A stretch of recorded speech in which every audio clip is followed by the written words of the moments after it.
Assalamualaikum warahmatullahi wabarakatuh. Yang berbahagia Al-Ustaz Muhammad Yusuf Arbain dan kepada semua jemaah-jemaah yang dikasihi dan dirahmati Allah. Sebagaimana mesej yang Ustaz hantar sebentar tadi, kelas kita akan bermula pada pukul, ada kelewatan sedikit ya, kita akan bermula pada 9.40 pagi. Maka jika Ustaz telah bersedia, maka saya akan serahkan kepada Ustaz untuk memulakan pengajian kita pada pagi ini. Sekian, terima kasih.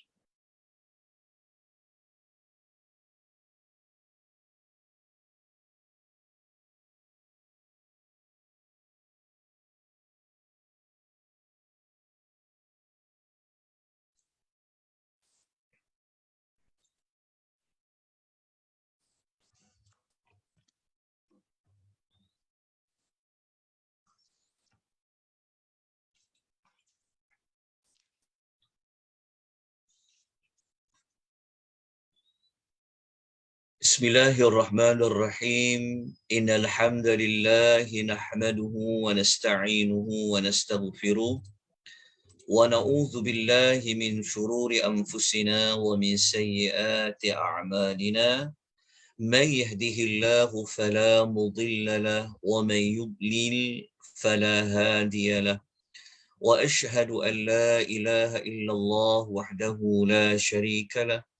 وأشهد أن محمدا عبده ورسوله يا أيها الذين آمنوا اتقوا الله حق تقاته ولا تموتن إلا وأنتم مسلمون أما بعد فإن خير الحديث كتاب الله وخير الحدي حدي محمد صلى الله عليه وسلم وشر الأمور محدثاتها فإن كل محدثة بدعة وكل بدعة ضلالة وكل ضلالة في النار أما بعد السلام عليكم ورحمة الله وبركاته. Waalaikumsalam warahmatullahi wabarakatuh, Ustaz. Muslimin dan muslimat rahimani wa rahimakumullah. Alhamdulillah, pada pagi ini Allah mempertemukan kita sekali lagi, yang mana pada setiap Isnin jam 9.30 pagi kita akan bersama-sama menambahkan pengetahuan kita berkenaan dengan amal saleh yang diberikan ganjaran yang banyak oleh Allah Subhanahu wa Ta'ala. Semoga pengisian kita pada pagi ini diberkati oleh Allah daripada permulaan sehinggalah kepada penghujungnya. Semoga Allah memberikan kita pengampunan dosa. Semoga Allah sentiasa melapangkan dada kita. Allah menunaikan hajat kita. Allah melindungi kita daripada segala perkara keburukan. Tajuk kelebihan amal kita pada pagi ini, kita akan memberikan tumpuan dari sudut kelebihan sesama hubungan kita sesama Muslim. Maksudnya amal ni dia umum, yang mana amal-amal ini ada kaitan dengan hubungan kita sesama anak-anak Adam. Kita mengetahui bahawasanya ada amal ini antara kita dengan Allah. Ada amal antara kita sesama manusia. Jadi tajuk kita hari ini memberi tumpuan kepada kelebihan hubungan kita sesama manusia. Jadi di bawah tajuk tu ada pecahan-pecahan tajuk amalannya. Nota insya-Allah nanti saya akan berikan selepas daripada selesai kelas pada pagi ini. Jadi kita terus kepada amal yang pertama. Baik, sebelum tu tuan-tuan dan puan-puan, nampak tak nota yang saya paparkan? Nampak Ustaz? Menziarahi orang sakit. Okey, suara saya dapat didengar dengan baik? Ya, jelas Ustaz. Okey, kalau jelas, alhamdulillah Allah mempermudahkan urusan kita pada pagi ini. Okey. Kita pergi kepada amalan yang pertama, iaitu menziarahi orang sakit. Saya letakkan latar belakang gambar wanita adalah kerana majlis kita pada pagi ini anjuran Persatuan Wanita Islam Prihatin. So kita fokus kepada wanita Islam yang prihatin. Semoga kita semua menjadi wanita Islam yang prihatin, yang cakna dengan manusia-manusia yang ada di sekeliling kita. Dan yang ramai mengikuti pengisian ini adalah di kalangan wanita. Oleh kerana itulah saya meletakkan pada gambar latar belakangnya adalah wanita. Hebat orang-orang perempuan ini. Banyak kelebihan yang Allah nak beri. Tetapi tajuk kita ni bukanlah nak fokus kepada wanita saja, tetapi ia merangkumi lelaki dan perempuan yang beriman. Kalau sebelum ni kita belajar banyak tajuk-tajuk cerita tentang hubungan kita dengan Allah, maka kita juga jangan lupa untuk mengambil berat hubungan kita sesama manusia. Jadi yang pertama adalah kita menziarahi orang yang sakit. Maknanya kalau kita ada ruang menziarahi orang sakit, maka kita ambillah peluang tersebut. Tak kira sakit apa. Kalau orang tu dia sakit terlantar kerana sakit hati, kan? Maka kita pun boleh menziarahi orang yang sakit. Ada kelebihan dia.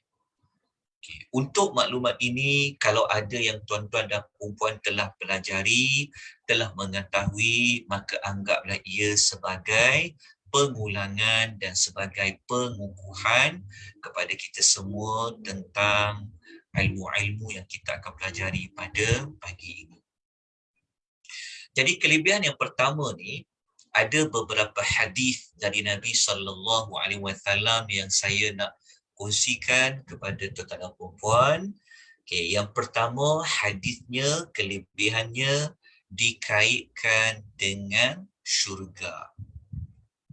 Sabda Nabi SAW, "A'idul maridi fi makhrafatil jannah." Orang yang menziarahi orang yang sakit akan berada di kebun buah-buahan syurga. Hadis riwayat Muslim. Besar dan kelebihan menziarahi orang sakit. Jadi kalau tuan-tuan terlibat dengan NGO, tuan-tuan ada persatuan, tuan-tuan ada pertubuhan, jadi salah satu aktivitinya, maka perlulah ada aktivitinya menziarahi orang yang sakit. Kalau tuan-tuan ada persatuan penduduk, jemaah-jemaah masjid, persatuan wanita dan sebagainya, maka kita jangan lupa untuk meletakkan di antara programnya adalah menziarahi orang sakit.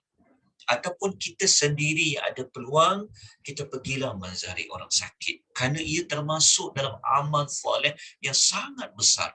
Kerana Nabi mengatakan menziarahi orang yang sakit ni seolah-olah kita berada di kebun buah-buahan di dalam syurga. Pada orang sakit tu ada kaitan dengan syurga. Kerana orang sakit tu dia termasuk dalam salah satu hak kita sesama Muslim yang perlu kita tunaikan. Ini hadis sahih. Dalam kelebihan yang lain, kalau dalam kelebihan yang lain, sebelum kita pergi kepada yang kedua, saya nak terus tunjuk tuan-tuan hadis lanjutannya. Syarat dia kalau menzahari orang sakit ni memang niat semata-mata kerana Allah. Bukan kita nak tunjuk kita ni rajin ziarah orang sakit, bukan kita nak tunjuk dari sudut, bukan nak mencari popularitian, bukan. Tetapi kita buat semua kerana Allah. Kita beritahu kepada persatuan kita nak ziarah orang sakit ni, program kita pada bulan sekian-sekian, hospital yang kita nak pergi, kita sasarkan sekian, tetapi kita semua pergi kerana Allah Subhanahu Wa Taala. Bagi orang Islam, mereka termasuk dalam hak kita sesama Muslim. Jadi kalau yang bukan Islam ni, kita target sasaran kita nak dakwah kepada mereka. Kita nak tunjukkan Islam ni adalah agama yang penuh dengan kasih sayang. Moga-moga mereka terbuka hati, mereka tertarik dengan agama Islam. Oleh kerana itulah Nabi SAW menyebutkan man 'ada maridan, sesiapa yang menziarahi orang yang sakit ataupun bukan orang yang sakit. Ini kita akan cerita nanti pada yang kedua. Syarat dia adalah kerana Allah, fillahi, fillah, kerana Allah. Maka nadahu munadin, maka akan ada penyuruh di kalangan para malaikat. Mereka mengatakan antibta. Dia kata, bagus cari hidup kamu macam ni. Dia kata, wa taba mamsyaka, bagus langkahmu. Dia kata, bagus cara korang buat macam ni. Dia kata, cari hidup yang baik. Langkah-langkah kamu yang kamu nak pergi ziarah orang sakit tu adalah langkah kamu yang bagus. Dia kata, wa tabawwa'ta minal jannati manzilan, dan engkau telah menyiapkan sebuah rumah di dalam syurga. Hadis riwayat Ibnu Majah. Tuan-tuan, apa lagi nilai ibadat di dalam yang Allah nak beri kepada kita kalau Allah tawarkan kepada kita, kita akan dapat sebuah rumah di dalam syurga. Hanya dengan kita pergi menziarahi orang sakit, niat kita kerana Allah. Malaikat memuji kita tentang cara hidup kita macam tu. Malaikat memuji kita kaki yang kita gunakan pergi menziarahi orang yang sakit. Bahkan Allah menawarkan kita sebuah rumah di dalam syurga. Tuan-tuan, kita kena perbanyakkan amal-amal soleh kita. Jadi manfaatkanlah peluang hidup ini untuk kita mencari kelebihan-kelebihan yang Allah beri banyak kepada manusia. Jadi kita janganlah kita hanya tertumpu kepada diri kita semata-mata, tapi kita tidak mengambil peduli orang-orang yang lain. Tuan-tuan ikuti pengisian ini sampai habis, tuan-tuan akan dapati, selama ni kita dengan orang lain ni lebih besar daripada kita solat. Nanti saya akan tunjukkan bukti pada tuan-tuan. Kejap lagi tuan-tuan ikut keseluruhan tajuk ni, kita memang akan kita tidak akan lepaskan peluang untuk kita menjaga hubungan kita dengan manusia yang lain. Termasuk yang pertama ni, menziarahi orang yang sakit. Jadi pada yang amal yang pertama ziarah orang sakit ni, kita dapat pertama tentang dikaitkan dengan syurga, dan dalam amal yang pertama ni, dalam tu ada kelebihan dia yang kedua. Kelebihan yang kedua berdasarkan hadis yang saya nak paparkan ini, yang mana sabda Nabi SAW, Nabi sebut, ma min muslim ya'udu musliman udwatan. Nabi katakan tidaklah seorang muslim yang dia menzarahi saudaranya muslim yang lain Ghudwatan maksudnya pada waktu pagi, illa melainkan salla alaihi sab'una alfa malakin, melainkan 70,000 malaikat akan bersalawat kepadanya hatta hatta yumsi, sehinggalah pada waktu petang. Hadis ini sebenarnya kita telah ulas ketika mana kita membentangkan tajuk doa-doa para malaikat. Pada waktu kita bentangkan tajuk doa-doa, kelebihan nak dapat doa para malaikat, salah satunya kita telah baca hadis ni. Tapi hadis ni saya ulang sekali lagi, tetapi kita letakkan dia di bawah tajuk menzarahi orang sakit. Kalau pagi ini kita pergi ziarah orang yang sakit, maka Allah Ta'ala akan memerintahkan 70,000 para malaikat selawatlah orang yang ziarah itu. Daripada pagi dia pergi sampai waktu petang, 70,000 para malaikat. Selawat di sini merujuk kepada malaikat mendoakan kita, malaikat meminta keampunan kepada Allah untuk kita. Bayangkan daripada pagi sampai ke petang. Sekejap je pun kita pergi ziarah, tak sampai pun setengah jam. Tapi niat kita semata-mata kerana Allah. Tuan-tuan, masih ingat minggu lepas kita dah ajar tajuk salah satu daripada doa yang mustajab adalah ketika mana apa? Menzarahi orang sakit. Dahlah doa tu mustajab, ziarah orang sakit, kita pun dapat pahala lain. 70,000 malaikat doakan kita, ya Allah, ampunkanlah hajah ini, ya Allah, berilah pengampunan kepada dia, ya Allah. Malaikat doa 70,000 malaikat daripada pagi sampai ke petang. Lepas tu kalau dia tak sempat nak ziarah pagi, dia sempat ziarah petang ni, sebab pagi ni ada kelas lah, macam-macam nak buat, maka dia ambil jalan pergilah waktu petang.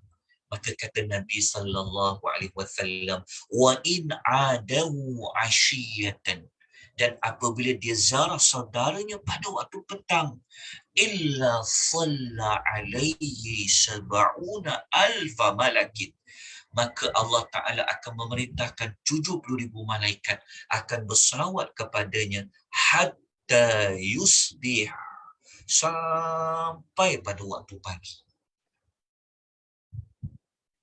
Kalau waktu pagi tak sempat, pergi waktu petang.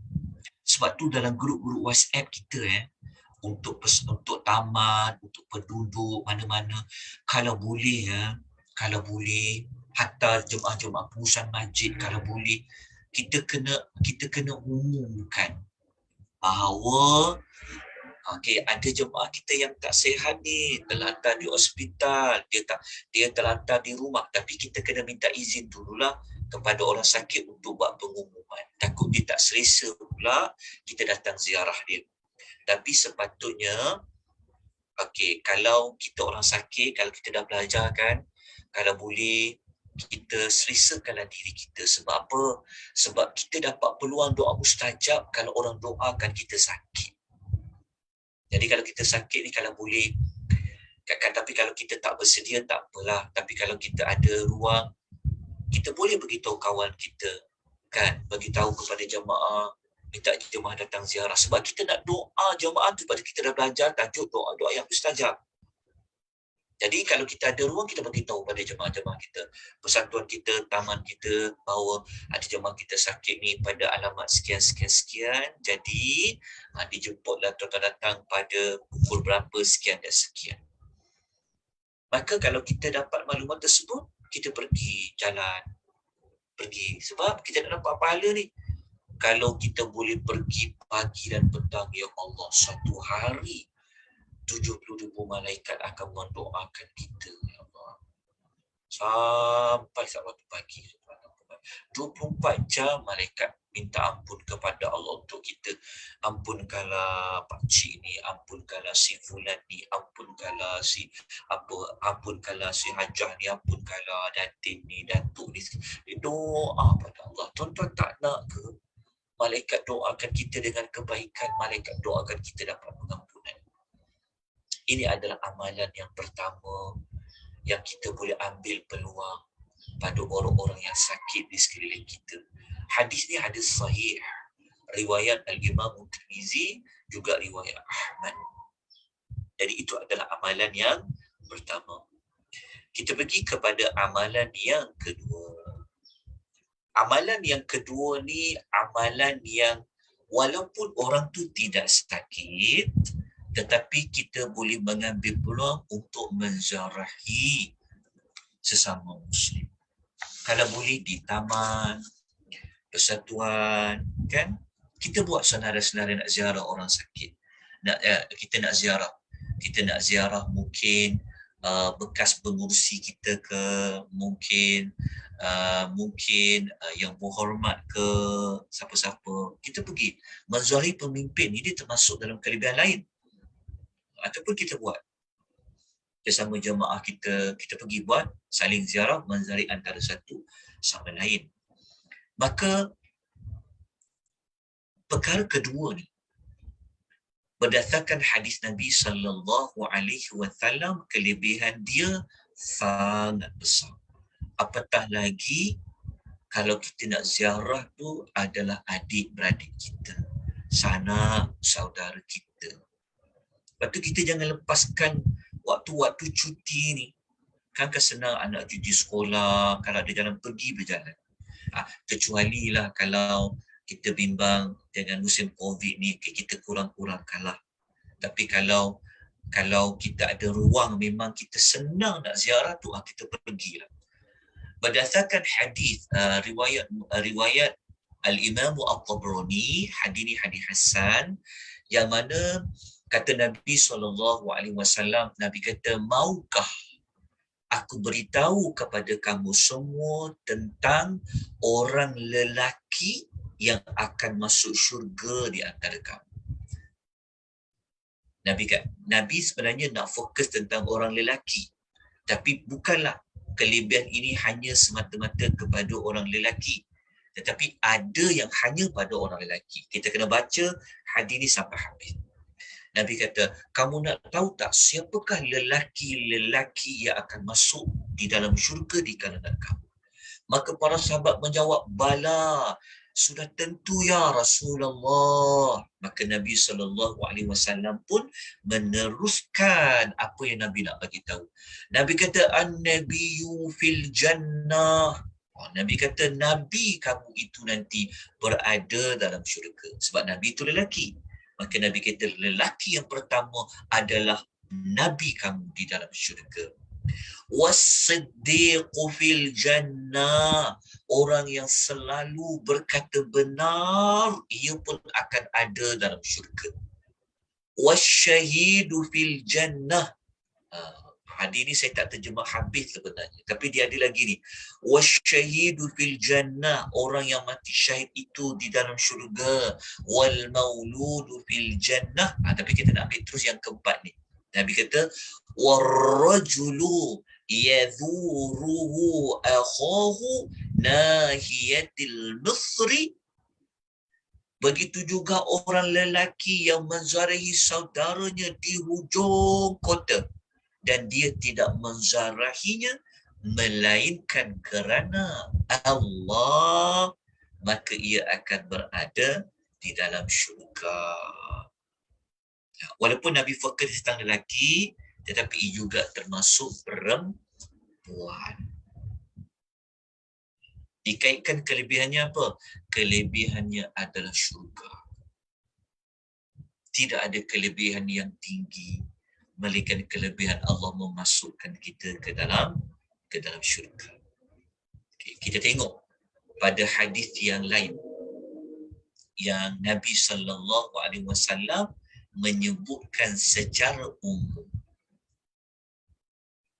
Nabi SAW bersabda yang bermaksud, tidaklah mana-mana hamba yang dia datang mengunjungi saudaranya kerana Allah, melainkan malaikat akan menyerunya dari langit. Yang menyerunya dari langit, dia merujuk kepada para malaikat. Sebab tu siapa-siapa yang mengikuti kelas tajuk malaikat, Dia sudah mempelajari tentang apakah peranan malaikat kepada anak-anak Adam. Maka malaikat-malaikat akan menyerunya daripada langit. Malaikat kata, antibta, hidup kamu ni adalah bagus, wa tabat lakal jannah. Dia kata, dan syurga itu adalah baik bagimu. Untunglah kamu dapat syurga.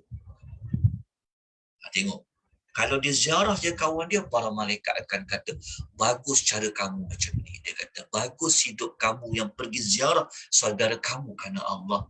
Dan malaikat kata, kau ni memang layak syurga untuk kau. Beruntung kau dapat syurga. Kalau malaikat tak cakap seperti itu, maka Allah itu sendiri yang akan berkata di sisi arasnya. Allah Ta'ala akan kata, hamba-Ku ni, dia telah menzarahi saudaranya Muslim kerana aku, maka akulah yang akan menjamunya. Maksudnya Nabi Allah kata, aku yang akan sambut dia, aku yang akan bagi layanan kepada dia di dalam syurga. Allah kata dia tidak reda kepada hamba itu, melainkan Allah akan bagi pahala kepadanya adalah dengan syurga. Maksudnya Allah Ta'ala kata dia ni layak untuk dia mendapat syurga. Hadis riwayat Al-Bazzar dalam Kashful Ashtar. Dan besar tak tuan-tuan kelebihan menzarahi rakan-rakan, saudara-saudara kita, saudara-saudara kita hanya semata-mata kerana Allah. Allah suka macam tu.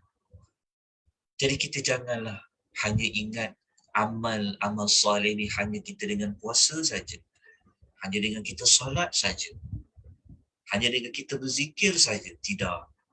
Tetapi kita menjaga hubungan kita dengan orang lain ni dari sudut kita ziarah dia, ya Allah, sangat besar. Sebab tu seringkali saya tekankan, kalau kita berjalan, kita bercuti mana-mana, maka kita cuba waktu pergi ke, waktu balik, kita cuba cari mana rumah yang kita nak singgah untuk ziarah. Walaupun tak lama. Tapi kita kena ajar pada anak-anak kita, kan? Kita kena ajar pada zuriat kita nak amal soleh yang Allah sangat suka nak kalau pergi menziarahi orang lain. Kena buat jadual tu pergi ziarah. Sebab kita tak tahu kadang-kadang waktu kita ziarah tu, baru kita dapat tahu rupa-rupanya dia sakit, rupa-rupanya dia tak cukup makan minum. Sebab kadang-kadang ada orang dia malu dia nak minta. Kadang-kadang dia malu dia nak cakap dia susah. Tapi kerana kita ziarah ni baru kita tahu, oh rupanya dia ni selama ni dah hilang pekerjaan lama dah. Kita tak tahu. Sebab tu sangat besar kelebihan kita pergi menzari saudara kita kerana Allah. Jadi kita terus kepada yang ketiga. Batu balik kampung ni sangat besar. Apatah lagi kalau kita ziarah siapa? Ya Allah, berganda-ganda pahala kalau kita ziarah ayah kita, mak kita, nenek kita, pak mentua kita, mak mentua kita, ipar dua kita, ya Allah. Itu sangat besar gandaan pahala oleh Allah Azza wa Jalla. Janganlah kita nak berkira tol, jangan kita nak berkira minyak, jangan kita nak berkira tak ada masa. Allah ambillah peluang ni. Dahlah kita ni kadang-kadang solatnya tak banyak, puasanya tak banyak, dosanya banyak. Maka kita ambil peluang menzarihi orang lain kerana Allah Subhanahu wa ta'ala. Jadi kita pergi kepada amalan yang ketiga. Mudah-mudahan faham yang kedua tadi. Yang ketiga, kita digalakkan menghiburkan orang yang ditimpa musibah. Menghiburkan orang ditimpa musibah ni, istilah dia yang biasa kita sebut adalah takziah. Takziah. Memberi ucapan takziah. Bahasa mudahnya adalah kita menghiburkan, menggembirakan orang yang ditimpa musibah. Nampak macam kecil kan? Lepas tu kalau ada dimaklumkan, okey, sekian, kalau boleh kita PM itu lebih baik, ataupun kita bercakap sendiri, ataupun kita tunggu masa sehari ke, kalau sempat kita hantar pada hari itu juga. Bagus. Yang amalan ketiga ni memang ramai di kalangan kita yang buat. Teruskan. Dengar je orang tipu musibah, ditipu banjir, ditipu COVID-19, ditipu kemalangan, ditipu apa saja. Cepat-cepat kita memberikan ucapan takziah, tambah-tambah lagi pada isu kematian. Kita gembirakan mereka. Ini berdasarkan hadis. Berdasarkan hadis riwayat Ibnu Majah dan Al-Baihaqi, sabda Nabi sallallahu alaihi wasallam, "Ma min mu'minin yu'azzi akhahu bi musibatin." Tidaklah ada mana-mana orang beriman yang bertakziah. Apa kata ni? Yu'azzi, iaitu bertakziah kepada saudaranya di atas musibah yang menimpa. Nabi kata musibah yang menimpanya, dia memberikan takziah kepada saudara. Apa kelebihan dia? Illa kasahu Allah subhanahu min hulalil karamati yawmal qiyamah. Melainkan Allah subhanahu wa ta'ala, Allah yang maha suci, akan memakaikan perhiasan kemuliaan kepada orang yang suka menghiburkan saudaranya yang ditimpa musibah pada hari kiamat. Besar tuan-tuan hibur karak-karakan kita. Hiburkan, tenangkan hati dia. Islam ni, ya Allah, satu agama yang sangat menitik beratkan hubungan dengan Muslim yang lain. Tuan-tuan tak nak ke nanti di hari akhirat Allah memberikan kita anugerah hamba-hamba yang terbaik. Allah pakaikan kita perhiasan kemuliaan di hari akhirat.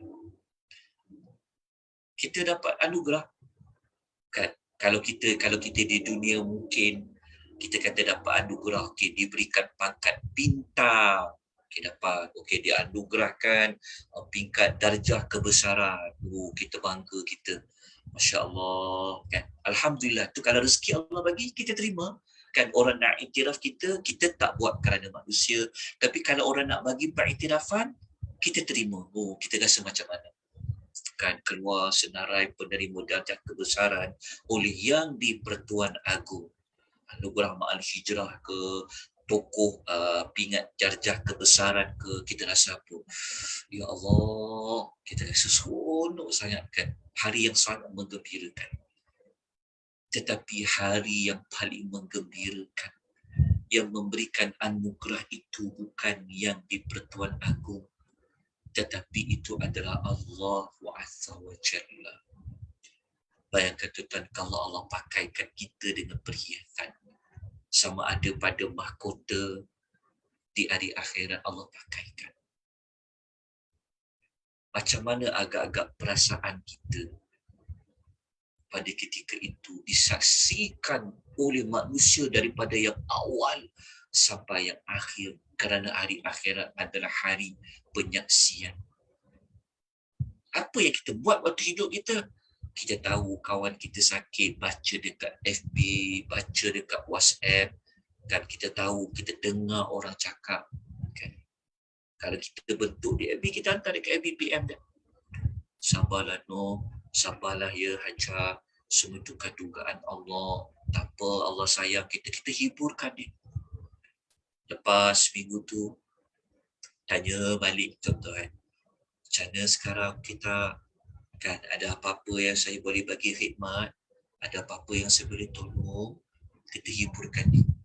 Nampak amal tu simple, kan, mudah je, tapi dia punya kelebihan dia, Masya Allah, sangat besar.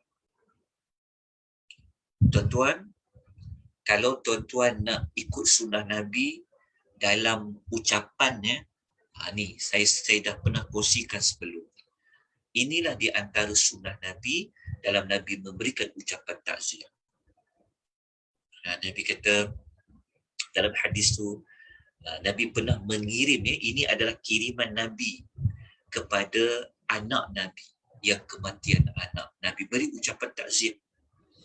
Nabi kata, inna lillahi ma akhadha wa lahu ma a'ta. Nabi kata sesungguhnya kepunyaan Allah apa yang dia nak ambil, dan hak Allah juga apa yang dia berikan. Maknanya Nabi nak kata Allah Ta'ala ni dia ada hak. Allah berhak ambil apa yang telah Allah berhak memberi, Allah Ta'ala berhak mengambil. Segala sesuatu di sisi Allah tu dah ada tempoh-tempohnya. Fal tasbir, maka bersabarlah, wal tahtasib, dan harapkanlah ganjaran dari Allah Subhanahu wa Ta'ala. Ini adalah amalan yang ketiga.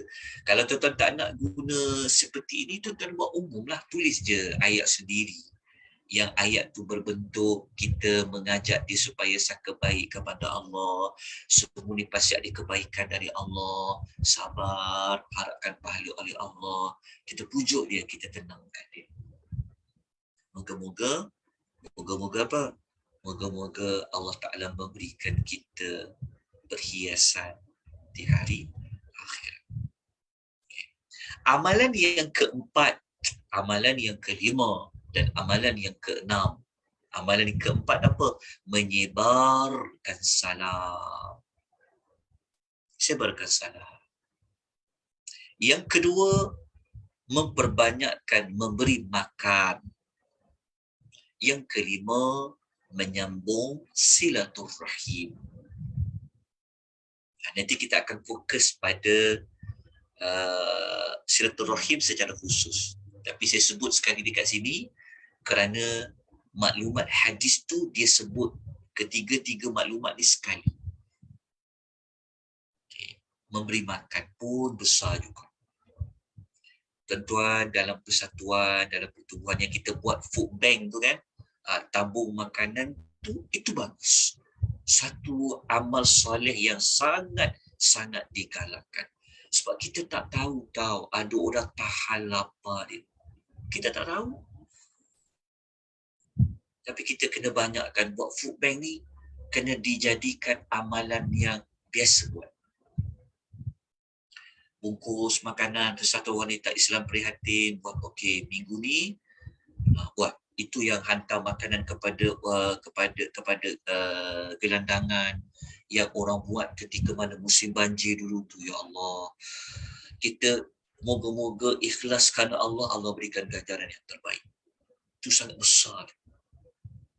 Ya, jangan putus, walaupun dah tak banjir, kita buat lagi makan. Kita tak tahu. Ada foreigner yang dia memberi khidmat kepada kita. Kita tak tahu dah cukup makan. Saya rasa tuan-tuan yang pernah biasa mengedarkan makanan kepada orang yang kata terima kasih Tuan, dia appreciate sangat tu, maknanya ya Allah. Jadi kita amalkan, boleh buat mingguan, boleh hantar dekat masjid orang solat Jumaat ke, beri makanan. Apatah lagi bulan Ramadan menjamu orang makan. Jadi kita sebut bulan Ramadan. Buat aktiviti kita. Tadi kita ada aktiviti kita nak menziarah orang sakit, kita nak buat ziarah. Tuan-tuan, menziarah pemerintah ni, menziarah wakil rakyat, pemimpin tu, menziarah ulama ni pun, ya Allah, dia ada amalan yang besar, tuan-tuan. Dari satu bab yang khas. Kita ambil yang umum. Tapi kalau kita pergi ziarah yang pemimpin kita ziarah ahli ulama di tempat kita tu, dia lagi ada gandaan dia. Begitu juga dengan memberi makan. Ini berdasarkan hadis Nabi SAW dalam hadis riwayat Muslim.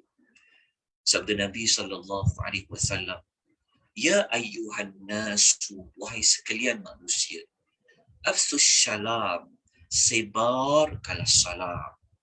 Sebarkan salam ni kita sedia maklum.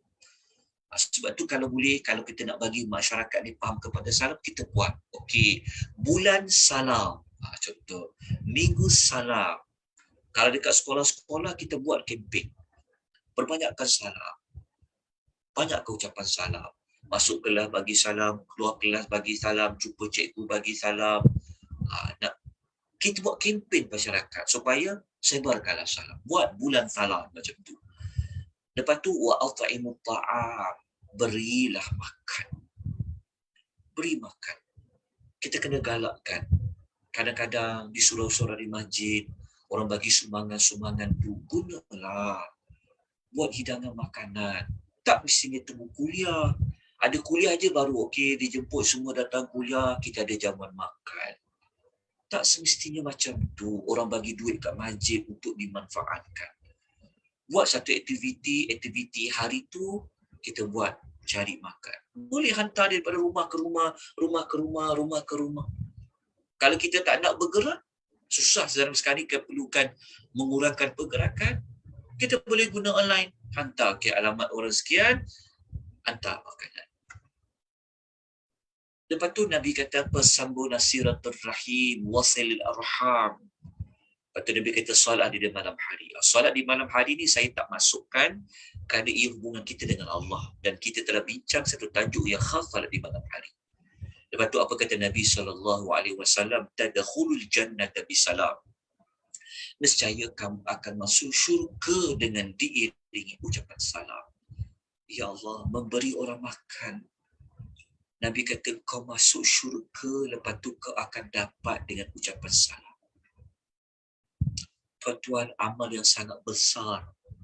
Ya Allah nak bagi kepada orang beriman. Allah bagi peluang kepada kita buat amal-amal soleh. Dengan apa? Kita memberi makan pada orang lain. Moga-moga apa yang saya sampaikan ini dapatlah tuan-tuan dan puan kita semua jadikan ia sebagai amalan persatuan kita, benda yang kita buat. Kerana benda ni perlu diteruskan hari demi hari. Supaya orang tahu, oh rupanya amal soleh ni hanya pada memberi makan. Jangan kita hanya nampak, sebab hanya jangan kita nampak kita ada duit banyak ni, pergi umrah berulang-ulang kali kita pergi, tak salah. Tapi saya akan sebut sekejap lagi pada tuan-tuan dan puan. Apa kelebihan kita jaga orang manusia lain daripada kita nak duduk etika dekat Masjid Nabawi. Jadi saya akan tunjuk pada tuan-tuan dan puan hadis. Kita duit banyak. Kan? Bukan saya tak kata salah pergi umrah banyak kali tak ya, saya tak kata macam tu. Tapi saya nak kita ambil peluang, ya Allah, peluang yang sangat banyak pada manusia yang ada depan mata kita ni. Kalau tuan-tuan orang kaya manfaatkan. Pada bentuk tambahnya pada memberi makan. Sekali susah, kadang-kadang orang nak beli daging pun susah. Kadang-kadang nak beli ayam pun mahal. Tapi apabila kita buat bentuk makanan-makanan ni, kan moga-moga Allah Ta'ala memberikan kita nikmat syurga nanti di hari akhirat. Hadis riwayat Muslim. Okey, kita pergi kepada yang ketujuh. Okey, yang ketujuh adalah menjaga maruah orang lain. Ini juga sangat besar di dalam agama. Jaga maruah orang. Jaga aib orang. Kelebihan tuan-tuan. Amal soleh tu. Jaga aib. Walaupun kita tahu rahsia orang, kita jaga aib. Kita dengar duk sembang-sembang dengan orang, tiba-tiba orang cakap tentang seorang. Kan? Kita yang belajar, kita kata apa? Mungkin kau salah dengar kot. Mungkin orang fitnah kot. Mungkin kau tersalah maklumat ke, kita cuba jaga. Janganlah pula kita ini termasuk orang yang seperti apa? Aku tak sangkalah. Kan? Aku tengok dia tu pakai kopiah, nampak baik. Tak sangka kan dia buat macam tu. Kita jadi orang yang nak pula membesar-besarkan aib orang lain. Sepatutnya kita menjadi mukmin yang apa? Kalau boleh kita tutup. Biarlah dia dengan Allah. Kita jangan besar-besarkan. Tapi ia menjadi perkara-perkara yang suka disembang, dikomen, dibincangkan, digosip-gosipkan tentang maruah orang lain. Tuan-tuan, janganlah kita sepatutnya orang yang nak pertahankan maruah orang lain.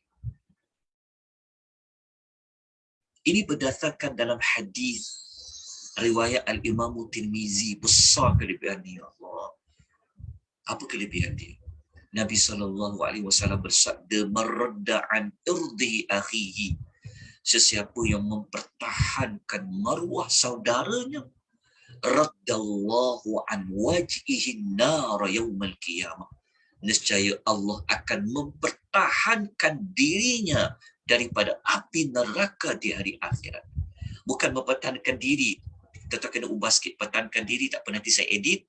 Mempertahankan muka dia daripada api neraka. Kalau kita dekat dunia, walaupun kita tahu aib orang, kan, tapi kita simpan. Kalau kita dengar kawan-kawan duk bincang, duk komen tentang dia ni sekian, tak sangka, kita cuba, kita kata, mungkin kau tersalah kot, mungkin kau terdengar salah kot, mungkin kita belum selidik lagi, kita belum tanya dia lagi. Kita nak pertahankan maruah orang ni, maka Allah akan jaga muka kita ni daripada kita terkena api neraka. Cuba kita terbalikkan hadis ni.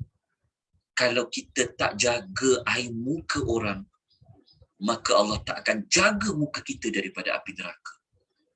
Tapi kalau kita dekat dunia, kita sentiasa untuk tidak bincangkan, tidak membesarkan, tidak menyebarkan, kita pertahankan maruah orang, maka Allah Ta'ala akan pertahankan muka kita daripada api neraka.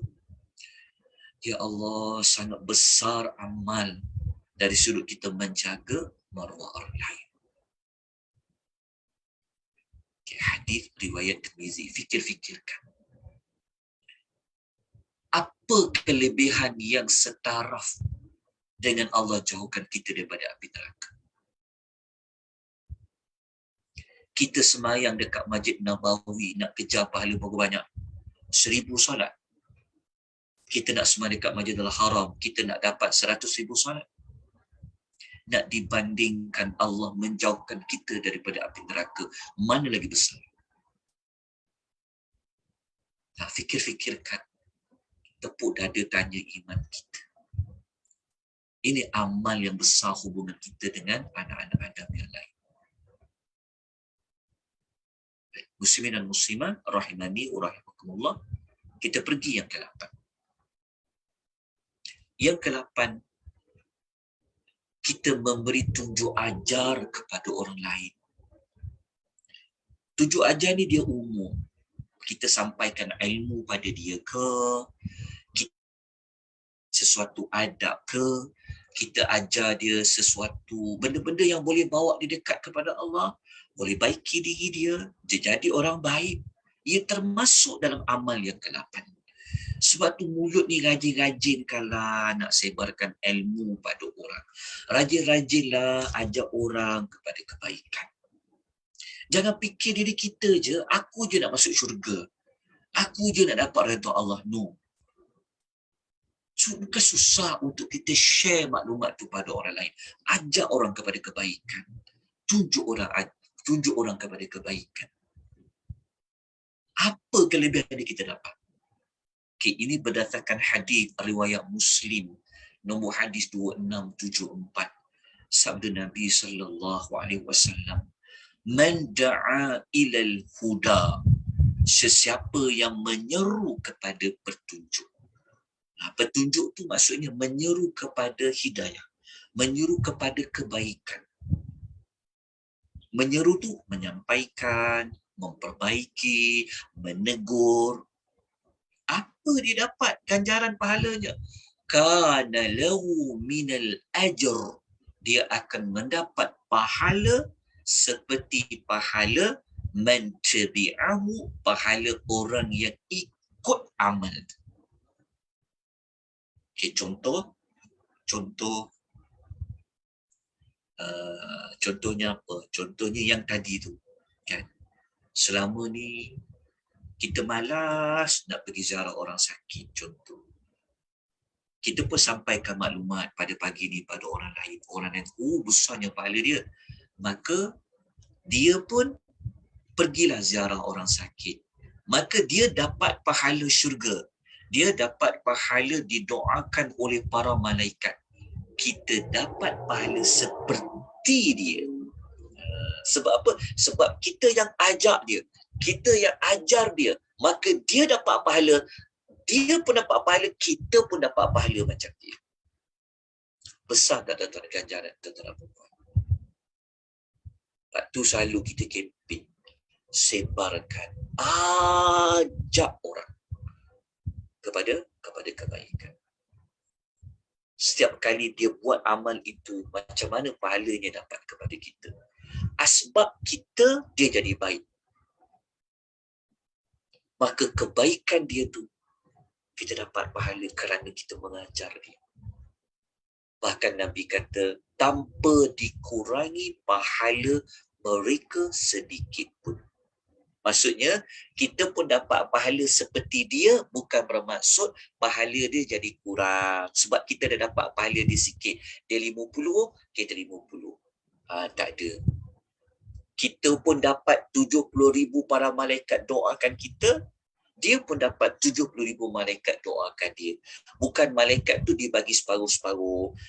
Engkau macam 35 malaikat, aku 35 malaikat. Tak ada. Allah takkan kurangi pahala mereka walaupun sedikit. Hadis riwayat Muslim. Besar tuan-tuan. Pahala kita tegur orang, ajak orang, sampaikan maklumat pada orang, perbetulkan. Allah bagi pahala pada orang yang mengikuti apa yang telah kita ajarkan. Baik, kita terus kepada amalan yang ke-9. Mendoakan orang lain dalam doa kita supaya Allah ampunkan mereka. Kita kalau kita berdoa, dalam doa kita pada Allah, kita dah belajar doa-doa mustajab, kan? Kita janganlah lupa dalam doa itu, doakan juga orang lain supaya Allah memberikan pengampunan. Jangan kita je nak minta ampun pada Allah, tapi kita doakan kepada orang lain untuk mendapat pengampunan daripada Allah Subhanahu wa Ta'ala. Maklumat ke-9 ini berdasarkan hadis riwayat Al-Imam At-Tabrani. Cuma hadis ini, saya sebut awal-awal, hadis ini berlaku perbezaan pendapat di kalangan para ulama hadis dalam menentukan kesahihannya. Ada para ulama hadis mengatakan hadis ini lemah. Ada para ulama hadis mengatakan tak, hadis ini tak lemah. Hadis ini duduk di bawah darjat hasan. Darjat hasan ni darjat yang tengah-tengah di antara hadis sahih dan hadis dhaif, hadis lemah. Jadi saya mengambil kepada pendapat ulama hadis yang mengatakan hadis ini adalah hadis hasan. Seperti mana yang disebutkan oleh Syekh Al-Albani rahimahullah dalam Sahih Al-Jami'. Hadis ini hadis hasan. Sabda Nabi sallallahu alaihi wasallam, isnadnya hadis ini sanadnya jayyid, bagus, yang mana sabda Nabi sallallahu alaihi wasallam, man istaghfara lil mu'minina wal mu'minat, sesiapa yang meminta keampunan bagi orang lelaki yang beriman dan bagi orang perempuan yang beriman, kataballahu lahu bi kullil mu'minin wa mu'minatin hasanatan, maka Allah mencatatkan baginya satu kebaikan untuk setiap orang mukmin lelaki dan perempuan. Maknanya hadis ni, kalau kita doakan semua orang beriman itu dapat keampunan, maka Allah bagi kita pahala satu kebaikan mengikut jumlah orang mukmin yang ada.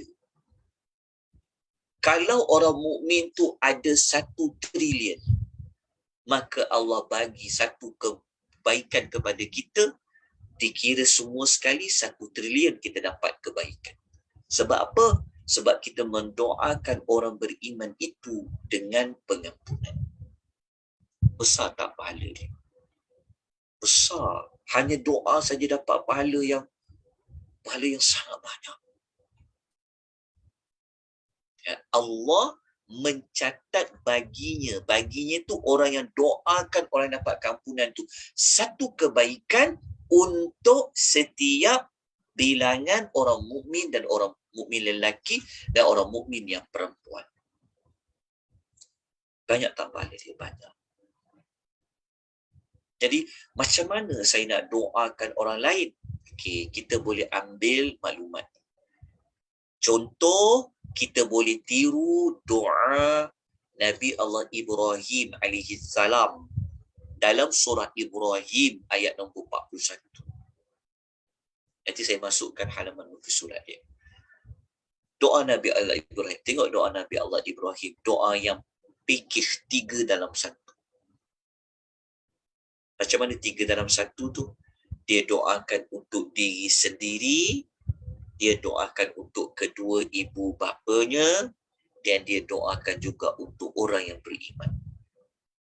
Rabbana ghfirli wa liwalidayya, wahai Rabb kami, berilah keampunan bagiku dan bagilah pengampunan untuk kedua ibu bapaku, walil mukminin, dan bagilah keampunan kepada orang yang beriman.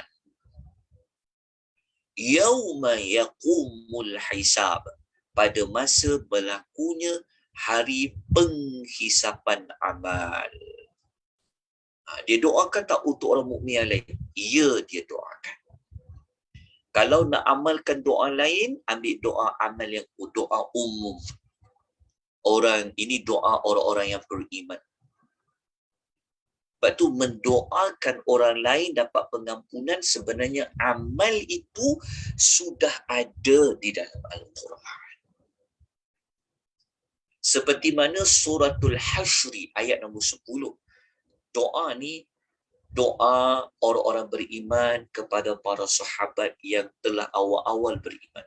Jadi doa ni pun kita boleh amalkan untuk kita jadikan dalam doa kita. Rabbana ghfir lana, wahai Rabb kami, ampunkanlah dosa kami.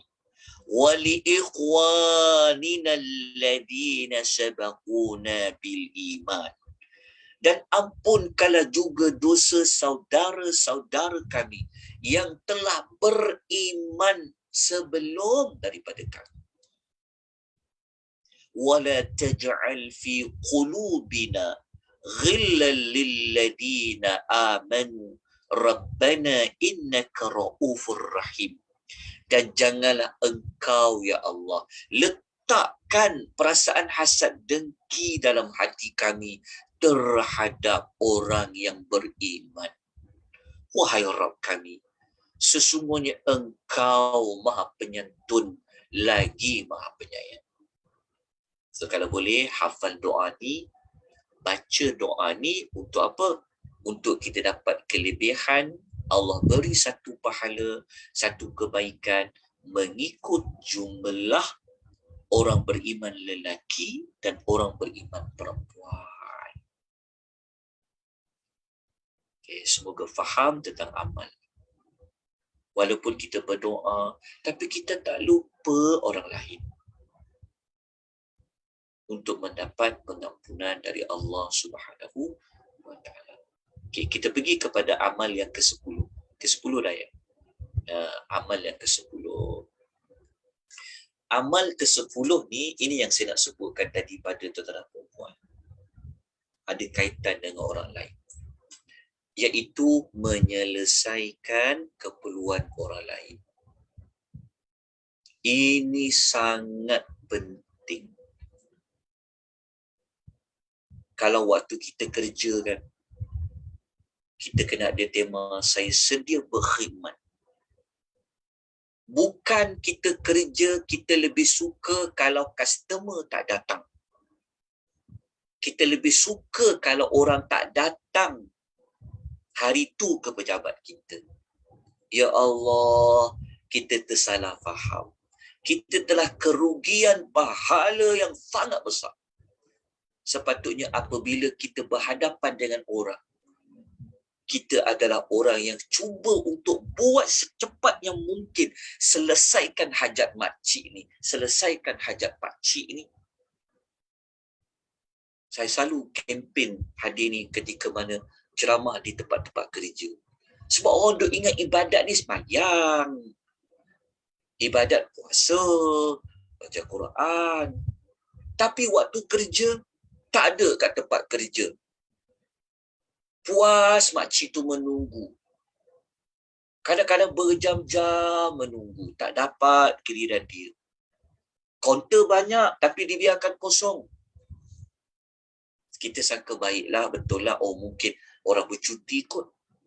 Tapi dapatannya kadang-kadang tak pun.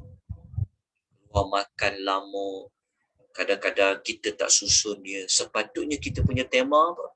Itu yang tema customer first tu. Sebab kita nak dapat pahala. Kita sepatutnya ada apa yang saya boleh tolong pakcik. Okey, pakcik ni nak sekian, macam mana nak buat. Okey pakcik. Kita tolong dia sampai selesai hajat dia. Kita dapat pahala yang sangat besar dari Allah. Ini kadang-kadang kita terlupa. Lepas tu kita kalau ada, kalau kita tak boleh tolong pun, kita tunjukkan dia. Saya tahu permohonan ni nak buat dekat mana. Mari saya tolong. Tunjukkan dia. Mungkin orang nak tunjuk jalan, minta jalan. Tengok orang ni macam tersesat je, tanya. Nak ke mana ni nak? Saya nak cari rumah sekian. Okey, tak apa, tunggu, saya hantarkan. Kalau semua orang ada berfikiran macam tu, ya Allah.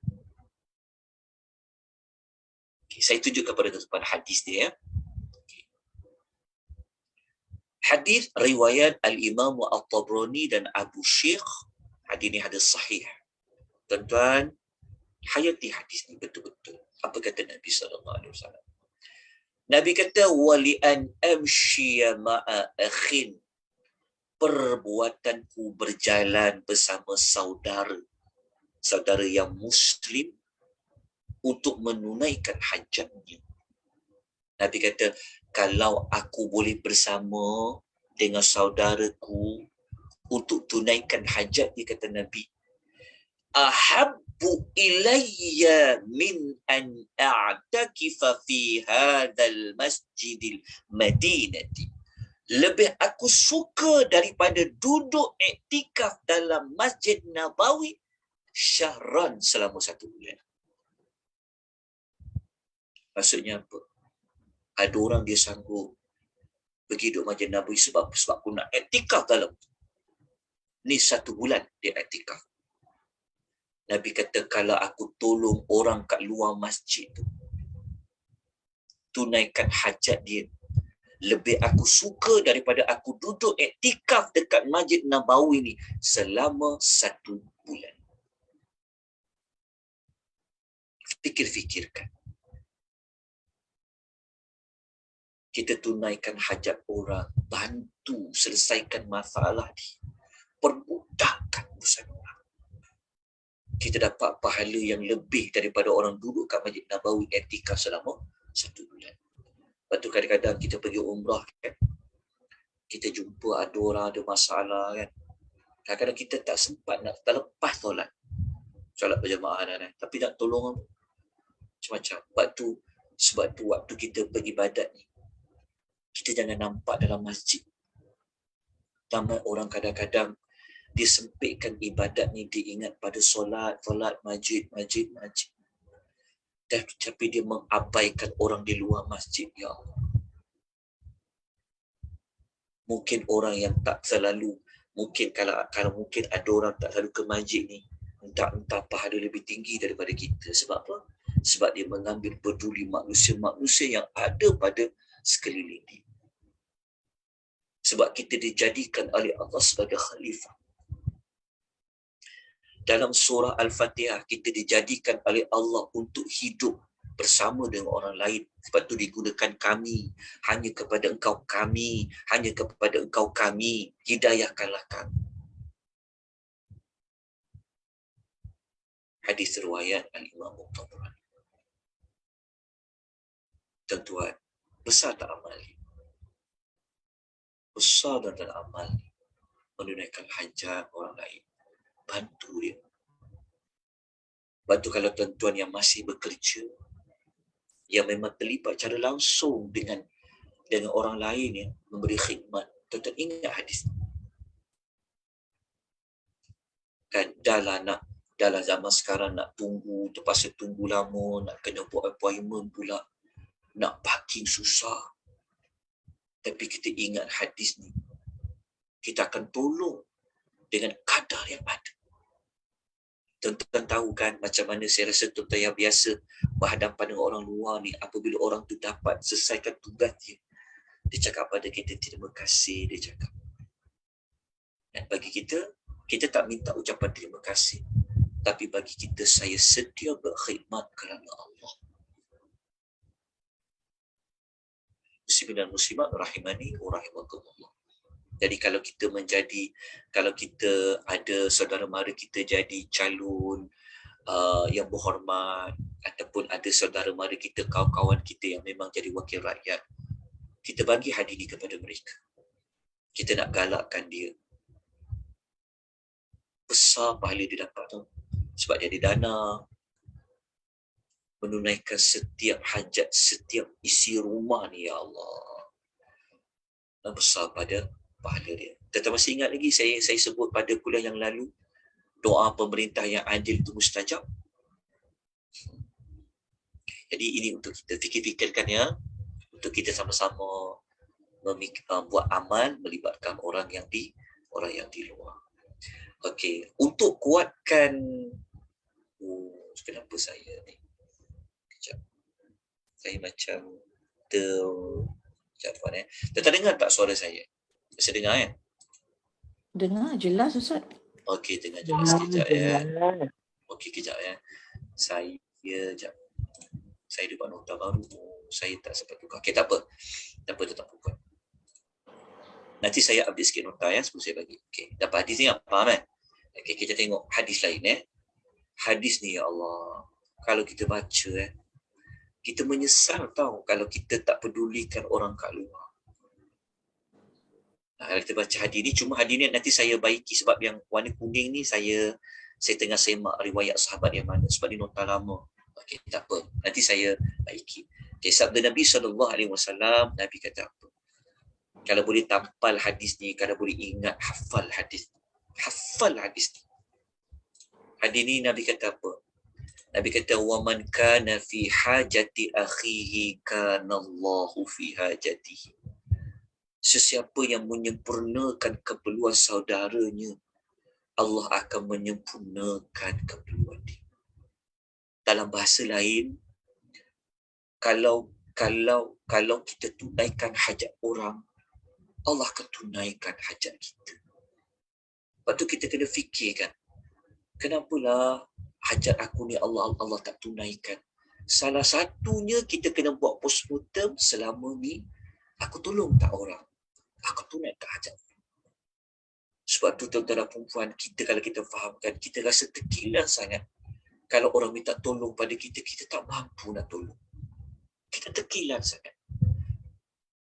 Kan, orang minta tolong pada kita. Kan, jiran nak minta tolong pada kita. Tapi kita kata, kita tolak dengan baiklah, mohon maaf, aku tak dapat nak tolong. Tapi aku cuba bantulah cari siapa yang boleh tolong. Tapi kalau ada orang minta tolong pada kita, kan, hajat dia, Kalau kita tak boleh tolong, kalau kita faham hadis ni, kita rasa macam, ya Allah, Nabi bagi tahu kepada aku, kalau aku sempurnakan hajat orang, Allah sempurnakan hajat aku. Lepas tu kalau kita baca hujungnya lagi, Nabi kata, wa man farraja an muslim farajallahu anhu kurbatan min qurabi yaumil qiyamah. Sesiapa yang meringankan seseorang muslim hajat dia, meringankan kesusahan dia, Allah akan meringankan daripadanya satu kesusahan daripada kesusahan-kesusahan hari kiamat. Hadis ni bagi tahu kepada kita, kiamat tu susah, tuan-tuan. Kiamat ni banyak susah. Tapi kalau kita boleh meringankan kesusahan orang lain, Allah akan ringankan satu kesusahan daripada kesusahan hari akhirat. Ini yang saya nak kuatkan dengan hadis yang tolong orang lain tadi tu lebih baik daripada i'tikad di Masjid Nabawi selama 1 bulan. Baik, muslimin dan muslimat rahimani wa rahimakumullah. Harap-harap hadis yang saya paparkan ini dapat memberikan kita sesuatu untuk kita tambahkan lagi amal-amal kita. Ya, kita cuba untuk kita berkorban tenaga kita, masa kita, kadang-kadang wang ringgit kita, semata-mata kita nak senang di hari akhirat. Walaupun kita tak boleh tolong banyak, kita tolonglah dengan apa saja cara untuk menunaikan hajat orang lain. Kita terus kepada amal yang ke-11.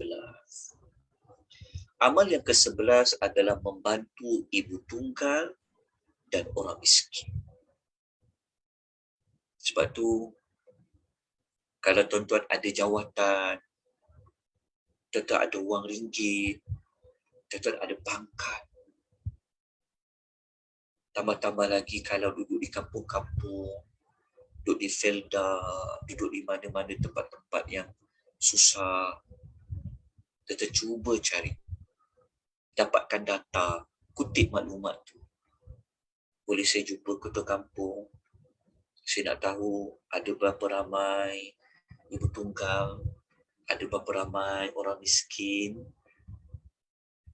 tambah-tambah lagi kalau anak yatim. Kenapa? Kerana kita nak ambil hadis. Saya tunjukkan pada tuan-tuan dan puan-puan. Hadis riwayat Al-Bukhari. Sabda Nabi SAW, As-sa'i alal armalati wal miskin. Orang yang membantu ibu tunggal, dia panggil gelaran armalah. Wal miskin, dan dia bantu orang miskin. Kal mujahidi fi sabilillah. Adalah seperti orang yang berjihad di jalan Allah. Ataupun kata Nabi, al-qaimi layla, ataupun seperti orang yang bangun mengerjakan salat malam. As-saimin nahar, ataupun seperti orang yang berpuasa di siang hari. Kita faham tak maksudnya? Maksudnya kita jumpa ada satu keluarga ni kesian dekat kak ni. Anaknya ramai. Dah lama dah dia kematian suami dia. Kita pergi cari, hantar bantuan. Kita yang buat hantar bantuan tu. Nabi kata, engkau ni seperti orang yang berjihad tau. Ataupun kata Nabi, engkau seperti orang yang sembahyang di waktu malam. Ataupun engkau seperti orang yang berpuasa di siang hari. Tetapi kalau tuan-tuan yang tolong orang-orang miskin, kalau tuan-tuan orang yang buat qiyamulail, tuan-tuan orang yang berpuasa, ya Allah, apatah lagi gandaan pahala dia. Saya cerita ni tuan-tuan kerana memang depan mata kita, yang kita tahu berdasarkan fakta yang sahih, kadang-kadang diabaikan ibu-ibu tunggal. Dia ketua kampung, dia ketua persatuan, duit banyak. Kadang-kadang adik-beradik sendiri yang biarkan adik dia tu dengan anak-anak saudara dia yang kecil-kecil. Itu yang sangat perlu kepada mengambil perhatian kepada orang-orang yang ada pada sekeliling kita. Baik, kita pergi kepada yang ke-12. Sebab waktu kita dah dekat pukul 11. Tadi kita mula pada pukul 9.30, 10.30, 11. Okey. Kita berhenti pada 11.10 boleh tuan-puan Okay. Baik, kita pergi kepada yang ke-12. Saya buat 13 je pagi. Yang ke-12, memperbaiki hubungan sesama muslim. Ini pun amal saleh. Sabda Nabi SAW, hendakkah kamu jika aku bagi tahu satu perkara yang lebih baik daripada darjat orang yang berpuasa, orang yang salat dan orang yang sedekah. Tuan-tuan, perhatikan baik-baik hadis. Dengar baik-baik. Nabi nak bagi tahu kat sahabat, kamu tahu tak siapa yang lebih baik daripada orang yang puasa, orang yang salat dan orang yang sedekah? Sahabat menjawab, bala sudah tentu ya Rasulullah. Nabi mengatakan orang yang salahu dhatil bain, iaitu orang yang memperbaiki hubungan kerana sesungguhnya kerosakan hubungan adalah permusnah agama. Kita tahu adik-beradik kita bergaduh. Contoh kita tak gaduh, tapi kita tahu Kak Long kita bergaduh dengan adik bongsu kita. Contoh. Kita jangan pula api-api. Biarlah kau nak gaduh kau punya pasal. Kita baca hadis ni. Kita cuba nak satukan balik. Pujuk Kak Long tu, pujuk adik bongsu kita. Sebab apa kita nak dapat kelebihan memperbaiki hubungan. Kan hubungan tu rosak seumpama seperti musnahnya agama. Kita tahu kawan kita gaduh sama-sama jiran. Kita cuba. Dalam persatuan gaduh antara AJK dengan contoh dengan ahli jawatan kuasa. Kita cuba perbaiki. Jangan pula kita api-apikan. Tuan, darjatnya macam mana? Lebih lagi daripada orang berkuasa. Lebih daripada orang yang salat dan lebih daripada orang yang sedekah. Okey, selama ni kita ingat sedekah tu macam dah yang paling tinggi. Rupanya ada lagi yang paling tinggi. Baiki hubungan. Termasuklah hubungan antara pasangan. Kalau kita bapa mentua, janganlah pula kita api-apikan antara menantu kita dengan anak kita. Kadang-kadang ada juga jadi macam tu. Sepatutnya kita cuba cari jalan tengah. Macam mana aku nak perbaiki hubungan antara ini dan ini. Cuba. Okay, hadis sahih riwayat Al-Imam Tirmidzi. Okay. Hadis lain yang memberikan berita gembira kepada kita kalau kita perbaiki hubungan antara adik-beradik khususnya, Allah panjangkan umur kita, Allah murahkan rezeki kita. Baca di riwayat Bukhari. Nabi kata apa? Siapa yang suka Allah untuk luaskan rezeki dia, siapa yang suka Allah panjangkan umurnya, maka hendaklah dia menyambung silaturahim. Sambung silaturahim. Allah luaskan rezeki dia, Allah panjangkan umurnya. Inilah kelebihan sesama anak Adam yang lain. Baik, yang last sekali. Oh, sekejap. Oh, ada lagi. Last sekali. Ini last nombor 13. Oh, ya, last sekali. Okay, kita pergi yang 12 ni sikit lagi. Boleh tak puas? Sikit saja lagi. Boleh, Ya, Ustaz. Okay. Yang hadis ni saya nak kuatkan lagi tentang hadis ni. Nabi SAW kata, setiap Isnin dan Khamis, Allah akan tengok amal-amal hamba. Allah bagi tahu, Allah akan ampunkan dosa setiap orang yang tak syirikkan dia. Maksudnya tengok amal, Allah tengok amal kita hari Khamis, hari Isnin. Lepas tu, Allah tengok mana hamba-hamba dia yang tidak syirikkan Allah, Allah nak ampunkan. Kecuali kalau ada mana-mana yang bermusuh dengan saudara. Allah mengatakan, utruku hadzaini hatta yastalihan. Allah kata, Orang yang gaduh ni, kita jangan ampunkan dia. Sehinggalah mereka berdamai. Kita duk ingat, biarlah. Sampai bila-bila aku tak nak lah tegur dia. Biarkan dia. Selagi kita tidak mula untuk menyambung balik hubungan tu, selagi itu Allah tidak akan memberi pengampunan kepada kita. Istinul khamis. Sedangkan ihna khamir, Allah bagi peluang. Ampunkan dosa hamba-Ku ni, ampunkan dosa hamba-Ku ni. Tetapi jika kita tidak menyambung, Allah akan mengecualikan dia daripada dapat pengampunan dosa. Jadi macam mana saya nak sambung hubungan? Baik, baca hadis ni. Saya bagi satu contoh. Hadis riwayat Bukhari. Cara dia dengan kita mulakan dengan bagi salam.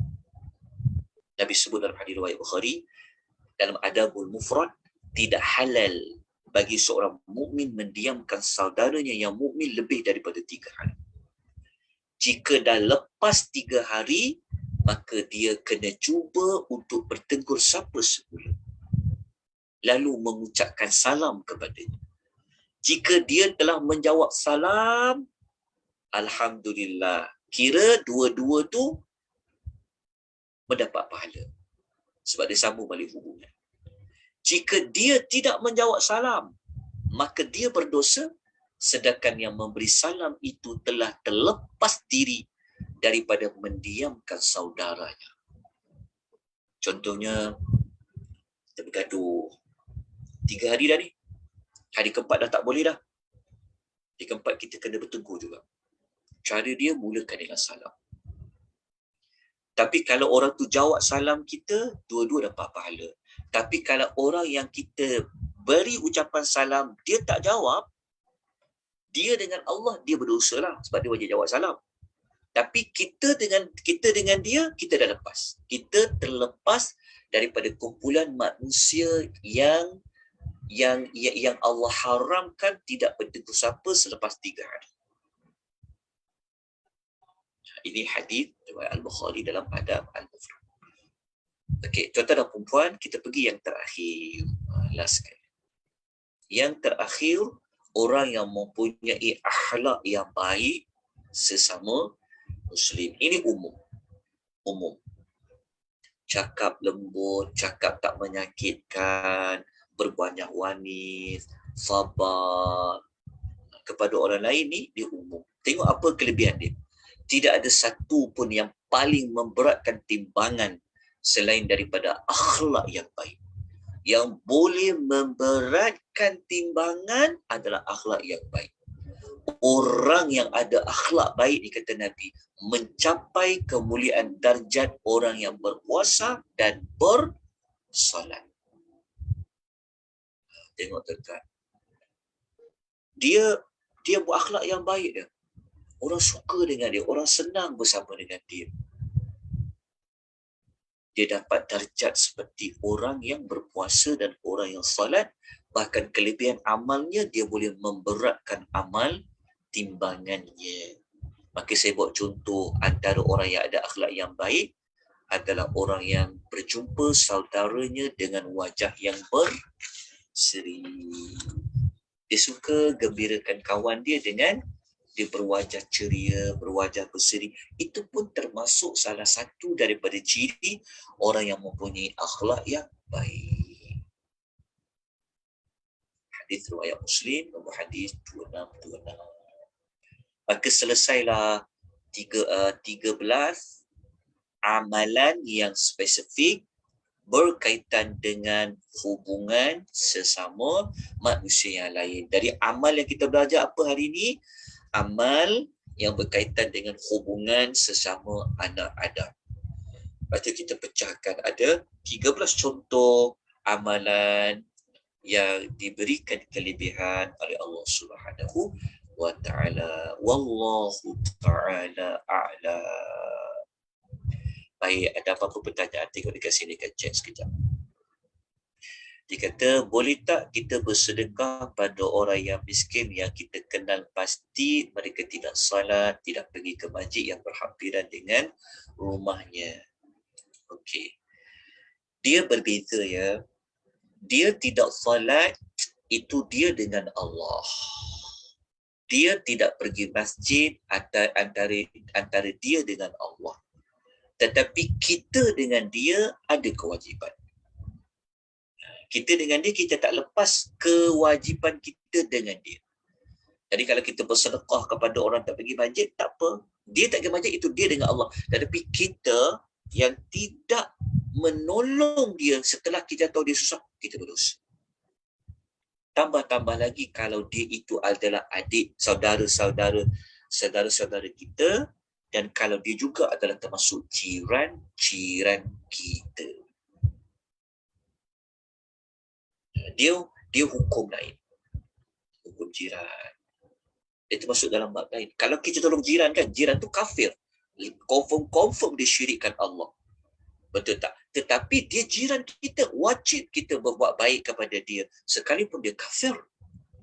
Apatah lagi dia tu Islam, cuma dia tak pergi ke masjid, maka kita perlu membantu dia. Wallahu ta'ala. Okey.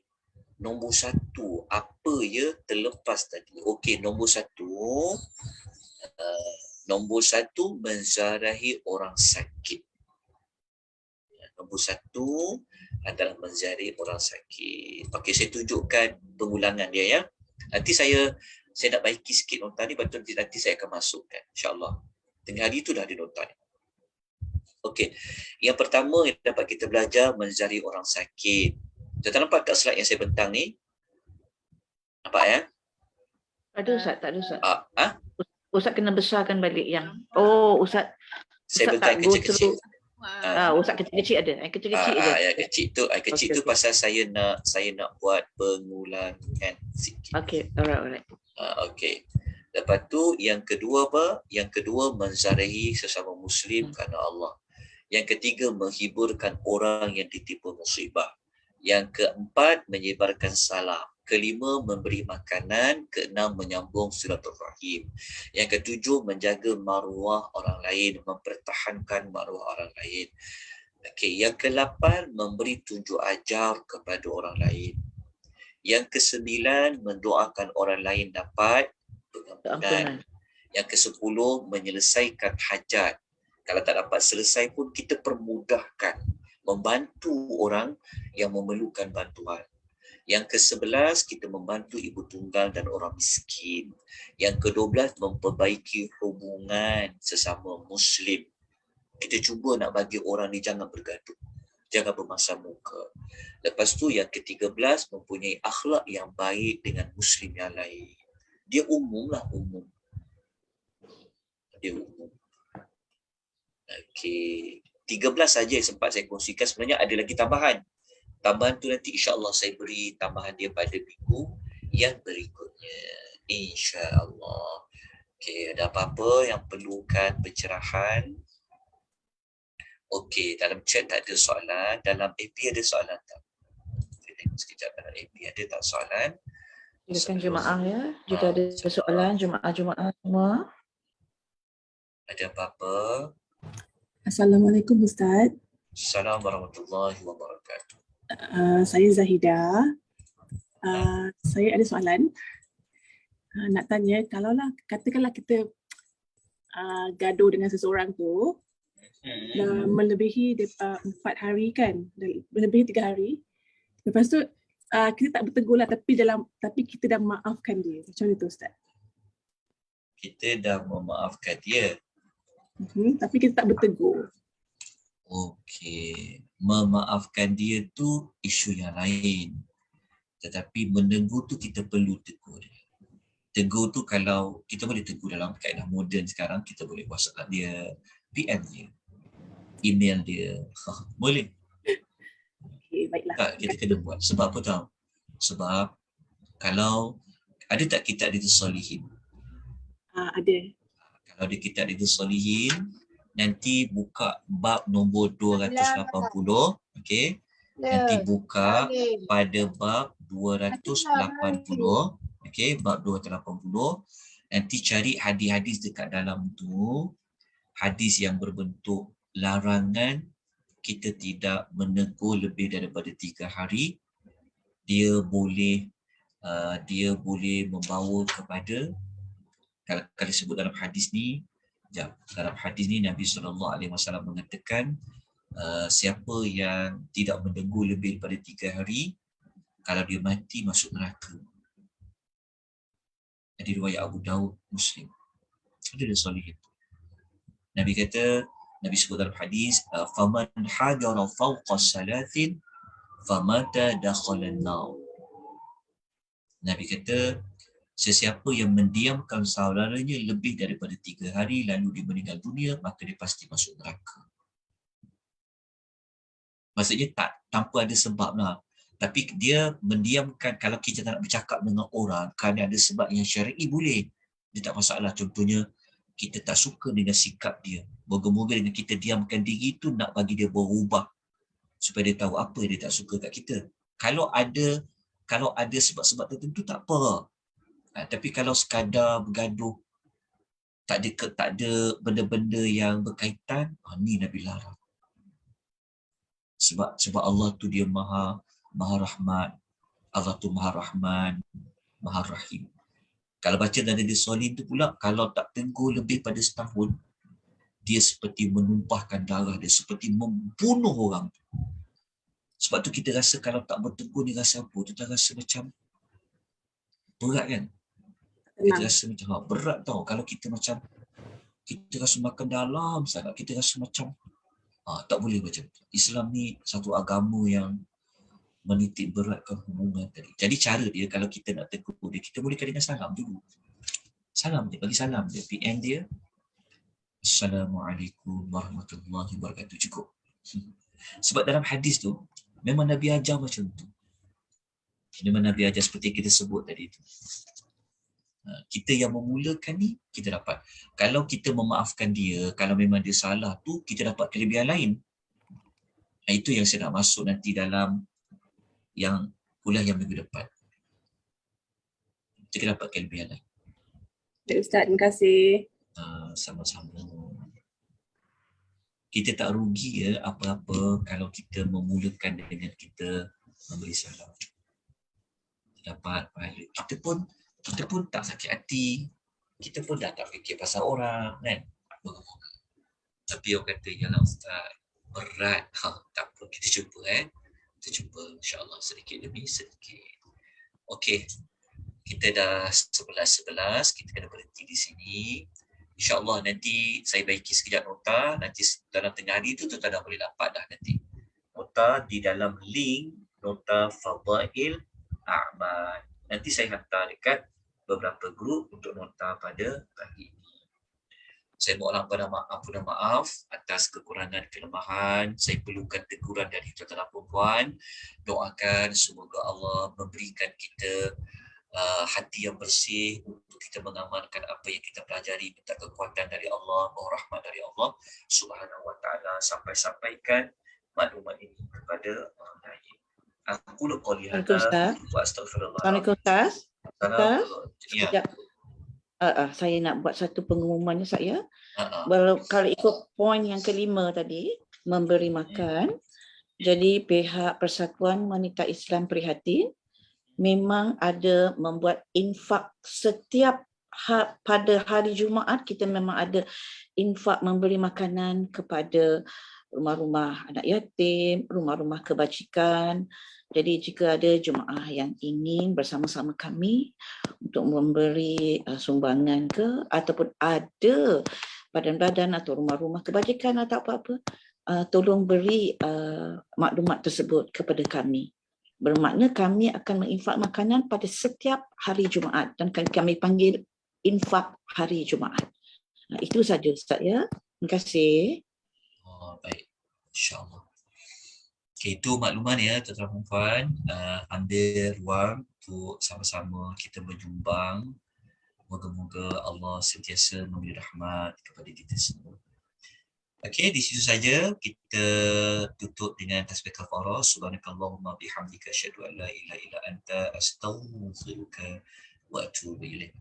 Wabillahi taufiq wal hidayah. Wassalamualaikum warahmatullahi wabarakatuh. Waalaikumsalam warahmatullahi wabarakatuh. Jazakumullah Ustaz kepada semua jemaah-jemaah.